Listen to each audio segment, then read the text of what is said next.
we're going to talk about Las Vegas. But before we get started, let me ask you this. What if the dazzling lights of Las Vegas hide a darkness you never imagined? Beyond the casinos and endless entertainment, Sin City holds chilling secrets that have baffled investigators for years. Prepare to uncover the unsolved mysteries where glamour gives way to fear and the desert keeps its deadly promises. Did you know that according to the FBI, Las Vegas sees the highest number of missing persons reports of anywhere in the country? But why? And what happens to all of these people? As always, the show must go on, and the neon lights will continue to glow no matter what happens. And so for today, we gonna be talking about the disappearance of Amy Lynn Bradley and the still unsolved 2001 slaying of a man named Robert Rohn. These are just two cases that have haunted Vegas for years, so sit back and get ready to explore the eerie realities of Las Vegas. It's time to uncover the truth behind the glitz and glamour beneath the neon glow. If you've ever visited Las Vegas, or even just seen pictures of the Las Vegas Strip, then you know that nothing could ever be truly scary about the place. Right. You see the bright lights, the roller coasters, the Eiffel Tower, and you think to yourself, who could ever find anything scary in this place? Well, in 2011, a young woman named Amy Lynn Bradley did. In November of 2011, Bradley boarded the Carnival Triumph cruise ship with her family for what was supposed to be a week-long vacation in Mexico. However, during the trip, she began acting strangely. She had been diagnosed with bipolar disorder earlier that year, and her behavior seemed to suggest that she was having some sort of manic episode. On the sixth day of the cruise, security footage captured Bradley being combative with both her sister and mother. Later that same day, she left the ship for a scheduled port visit in Puerto Vallarta, Mexico, and she never came back. Upon realizing that Bradley had not returned to the ship, her family quickly notified the crew. A search was conducted, and it was determined that she had simply disembarked at the Mexican port. This fact led the crew to believe that she would likely return eventually.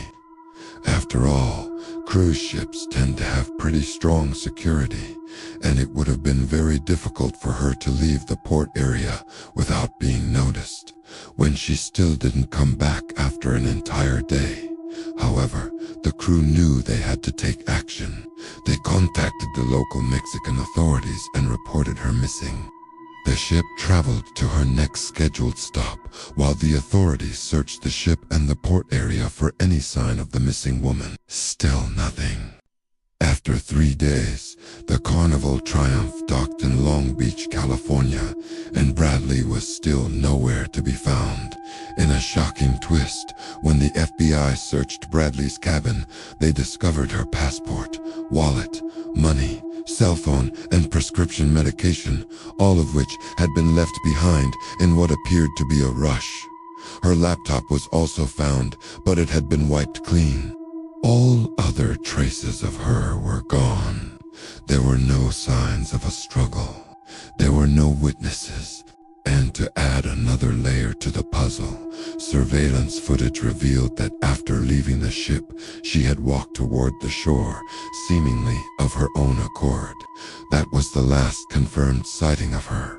To this day, there is no conclusive evidence as to what happened to her. Some believe that she took her own life, while others think she was kidnapped. Authorities lean toward the kidnapping theory, believing that she was abducted by one of the many drug cartels that operate in the region. However, no suspects have ever been identified, and no remains have ever been found. Unsolved Crimes on the Strip on October 6, 2001. A man was found dead inside his burning car on the side of a freeway ramp near Mandalay Bay in Las Vegas. His name was Robert Ronan, and he had been shot multiple times in the chest. Police arrived at the scene just after midnight and attempted to resuscitate him, but the man was pronounced dead shortly thereafter. The most peculiar aspect of this crime, however, was that no one witnessed it. The police investigation revealed that Rowan had attended a poker game at the MGM Grand earlier in the evening and withdrew $374,000 in cash before leaving in his Chrysler 300, according to witness testimony. The victim was neither intoxicated nor acting erratically, and he showed no signs of aggression. He simply withdrew the money and drove away. But why? No one knows. As you might expect, this massive sum of money immediately made Robin's murder look like a robbery gone wrong. The problem was that his car was not robbed. His pockets were not robbed, and there was no sign of a struggle. Even stranger, witnesses claimed that Robin was extremely careful about his safety and always drove around with a bodyguard. Adding more fuel to the fire, security cameras along the strip had malfunctioned just prior to the murder, meaning that there was no footage of the event itself or the moments leading up to it. Police became convinced that the murder was committed by a professional hitman and began searching for anyone who may have wanted Robin dead. Their investigation led them to two men Robin had argued with at a poker table 8 months prior. However, the men had solid alibis, meaning that they could not have possibly been the culprit. In the end, the case went cold, and no one has ever been charged with Robin's murder. But perhaps the true killer is the friends we made along the way. The shadowy influence. Ever since its inception, Las Vegas has had a complicated relationship with organized crime. From the early days of Al Capone to the present day, the city has been a hub for mob activity. While we'll probably never know exactly what goes on in the shadows of Las Vegas, we do know that one of the city's most famous landmarks, the Four Queens downtown, was once owned by the Genovese crime family. Another well-known landmark, the Fremont Street Experience, was also owned by the mob. For years, the casino operators paid a stiff tax to the families in exchange for protection. This often took the form of bribes to police officers who looked the other way when illegal activities occurred. As you can imagine, things were not very safe in Las Vegas back then. But now that organized crime isn't as prevalent as it once was, does that mean that it's disappeared entirely? Not quite. One case that points to the continued influence of the mob is the 2002 disappearance of a local businessman named Ted Binion. Binion was found dead in his home after an apparent drug overdose. However, many believed that he was actually poisoned and that his death was no accident. Those who knew Binion well claimed that he had recently gotten involved with some very dangerous people. In particular, he had developed a close relationship with a woman named Heidi Fleiss, who was known for her ties to organized crime. According to those close to the case, Binion was desperate to distance himself from his shady associates following his father's conviction in a 1988 fraud and conspiracy trial. It seemed as though he'd finally done just that until his untimely demise.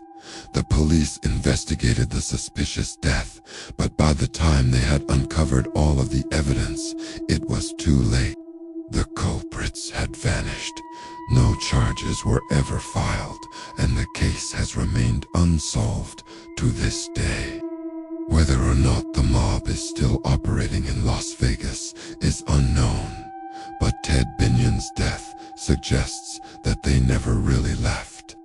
After all, there's no business like show business, and with a steady stream of tourists flowing into Las Vegas every year, there's always fresh meat to harvest. Echoes in the desert from the disappearance of Amy Lynn Bradley to the unsolved murder of Robert Round to the mysterious death of Ted Binion.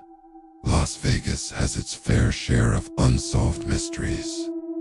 What's even more puzzling is that despite the high volume of tourism and the plethora of surveillance cameras on the Strip, there seems to be almost zero accountability for crimes that occur in the city.